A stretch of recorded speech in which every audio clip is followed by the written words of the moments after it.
Hey, I'm getting ready to do an update on the last video that I showed how I build these Bluebird houses. I'm going to do one that's a little more in-depth and a little clearer, but I want to show you this. This piece of cedar has been on our property. Well, it was here when we bought the place.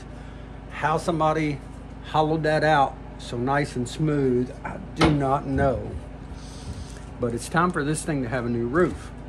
Well, I like to play with pretty much anything, but especially colors, stains, and I use a redwood, not redwood, I use a red wood dye, and I put it on this cedar, and look how cool that turned out.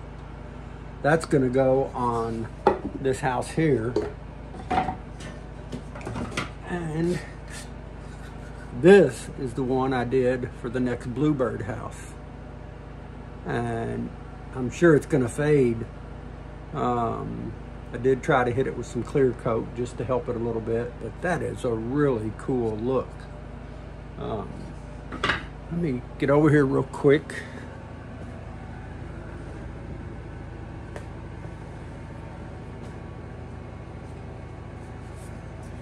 So I can show you this product. Backwards, huh? Well, it's called Transfast Cardinal Red Water Soluble Dye. Pretty sure I got this at Woodcrafters. But anyhow, so let's get into that Bluebird house with a little bit more information. Okay, first off, let me show you these dimensions for building this Bluebird house. Give you time where if you want to screenshot or write this down, and you can always refer back to it. And so we'll move on from here.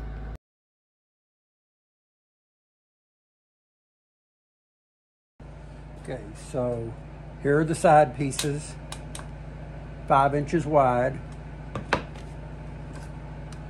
10 inches long, and the short end is, this is actually 7.5.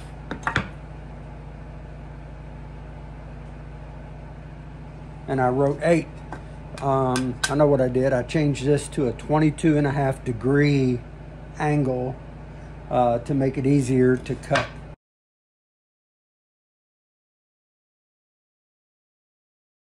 That angle also on the back edge of my top so it fits flush against this board. So yeah, 10 inches is your long point, and then 22.5 degrees, which is actually 7 3/8 on the short point. So again, what I'll do is, and this is another, this is a Minwax water-based stain, gray, because I know my wood's gonna gray anyhow. So I just went ahead and covered that. It might give it a little protection for a little longer. So I take my door, okay, this is the back board.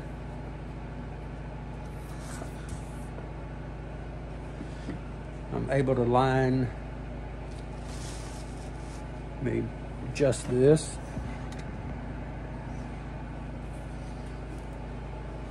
I'm able to align the bottom of the door flush with the sides.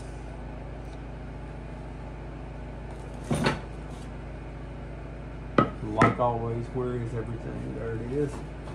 So much clutter.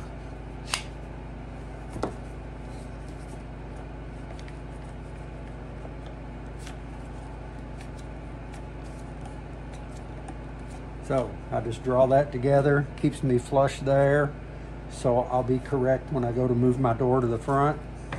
Okay, so I flip this over,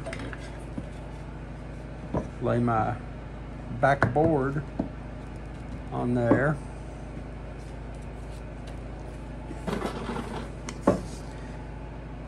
This right here is just preference, personal preference.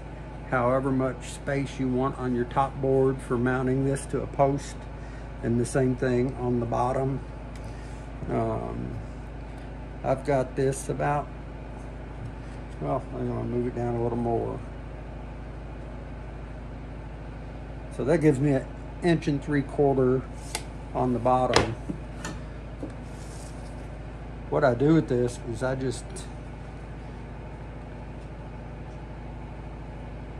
you can figure out a measurement if you want, but these boards that I use are not always the same width because I repurpose so much. But I can tell by feel what feels pretty even on each side. And I adjust down through there. Got a board that's got a pretty scarred up side on it, but this is nothing that you have to be perfect on. Okay, so I get that where I need it.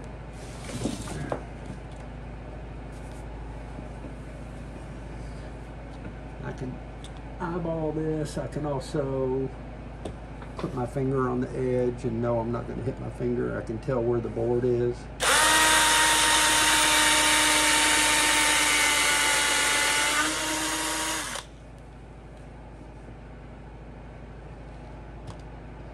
Same thing up here. I can just tell by feel.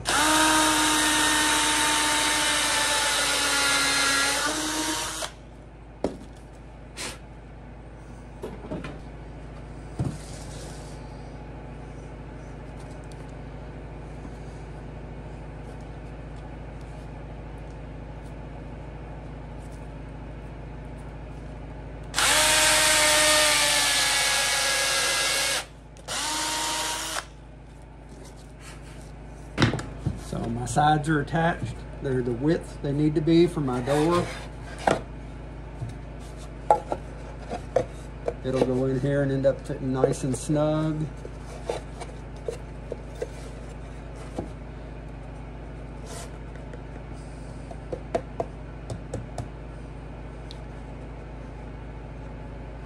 And it'll line up across here when I go to assemble the door. Right now, I got to get a hole drilled in the center of it. And these Black & Decker drills are absolutely great. And for those that don't know it, made by DeWalt. They own Black & Decker. But I've never been disappointed. I've got 3 or 4 of these. Good drills. You can use a spade bit to drill these. I don't know if most people have Forstner bits, but they just cut so much cleaner, not near the amount of tear out on the back the spade bit will leave you. So, to get my door, I'm gonna sit it in here. I'm gonna get it lined up. And now, what I have done since the last video is make a pattern of my roof line and front wall, and found where I needed to place the hole and get it marked.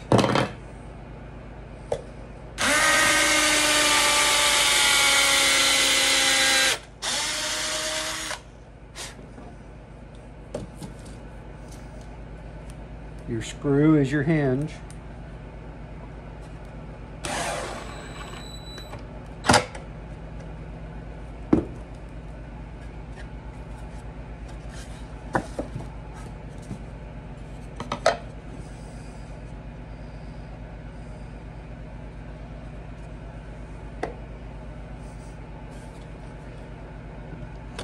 Just give me one mark point.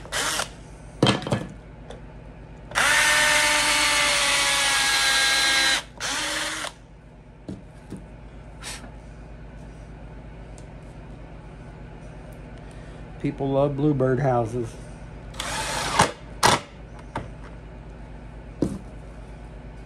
So this does two things.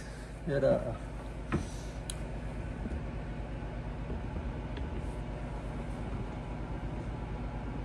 makes it a lot faster assembling these, and if you get these off center from one side to the other, if they're not the same, your door will still open, but it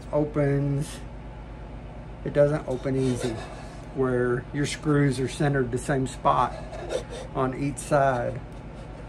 And so that lets the door function much easier.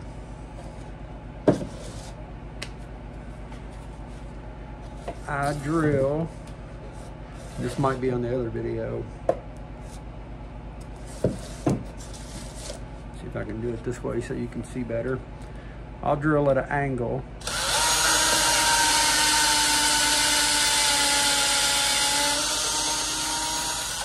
You don't have to countersink, but it doesn't hurt anything to do that. I use a 4-penny galvanized nail, so that slides in to lock the door and keeps it shut. And that way it's easy just to pull that out, open up the house.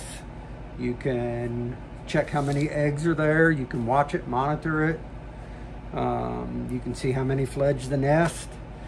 You can see if a black-capped chickadee has built a nest or another bird has built a nest in there. If so, clean it out. And give the bluebirds a chance to find it and get into it. So it doesn't have to be a 4-penny. You can use a 6-penny nail. You can drill this in any way you want to, actually. So now I need to cut a bottom.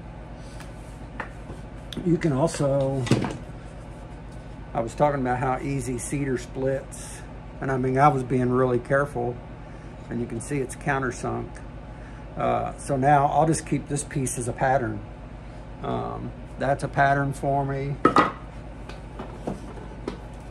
That's my hinge pattern. And it just makes things a lot faster when you're building these. Pleasantly surprised at how many people have wanted these this year. So let me get a 4" by 4" piece cut for the floor.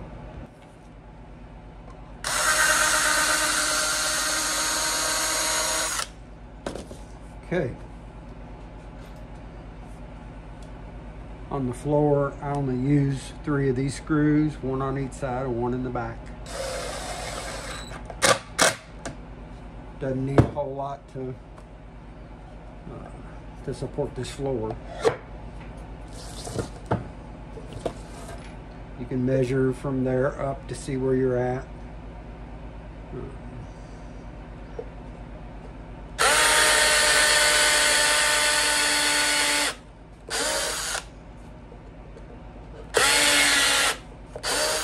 Counter sink a little bit more.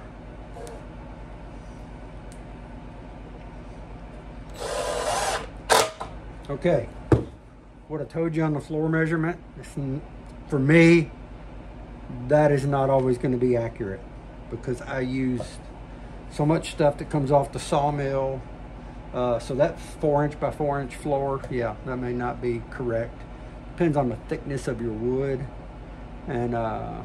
And I use so much different stuff, so much scrap.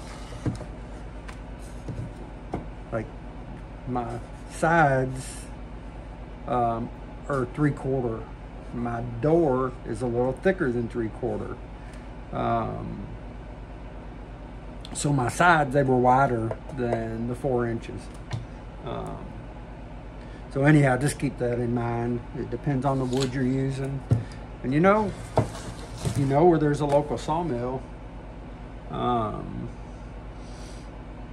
don't hesitate to stop by and just see if they have any scrap laying around.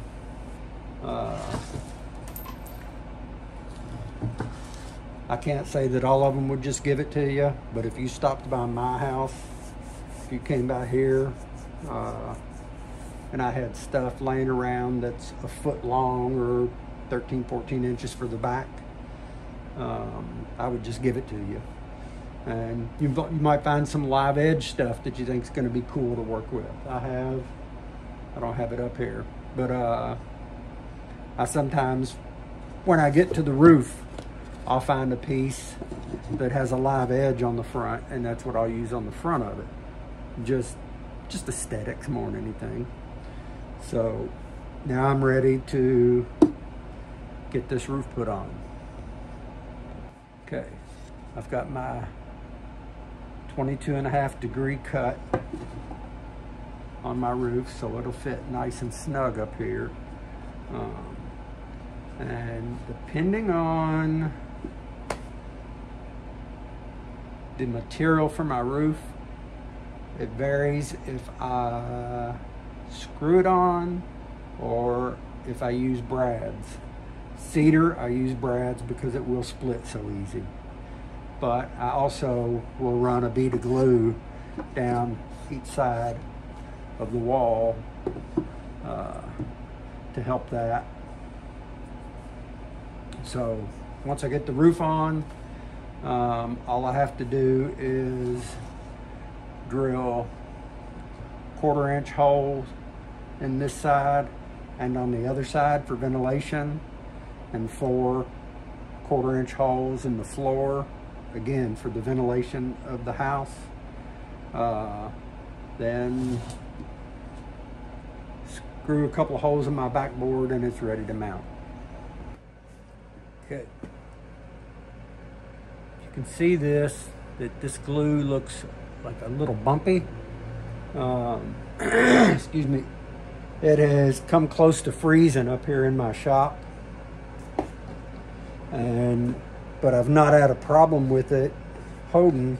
I don't use it on anything real structural,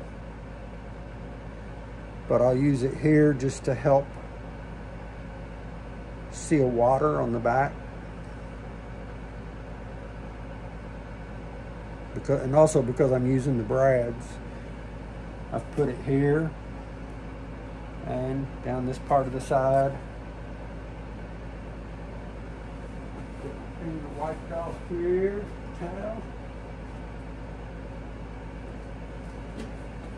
So I got 1.5 inch brads in my nailer. I will snug this back up. Use my fingers for reference again.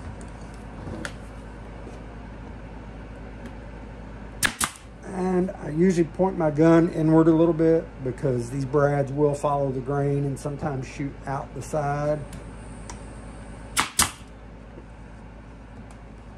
That's good.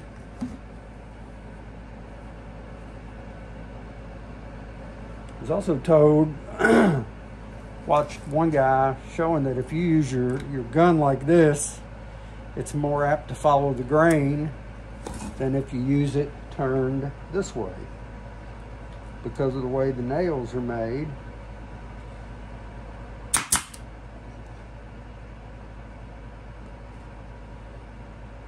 The way the point is on the end of them, according to him, but I'm not going to say that's always true. I got a little bit of a pop through right there. And that may be my fault. I might have been a little close to the edge. I'll take care of that.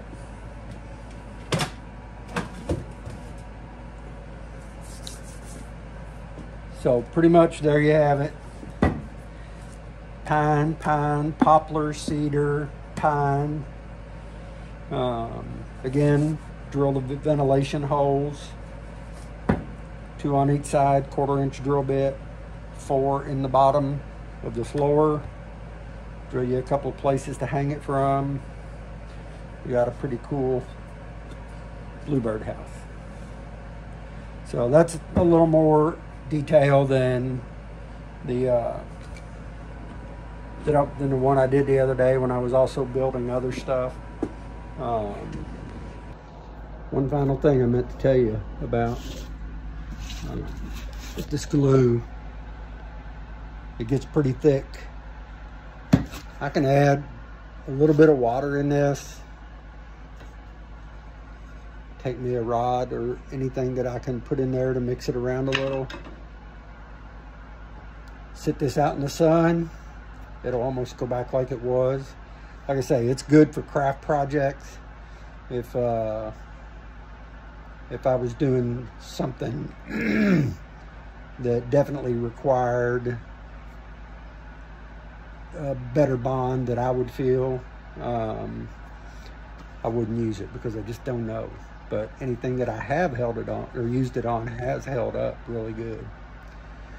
So with that, thanks for a little of your time sharing it with me.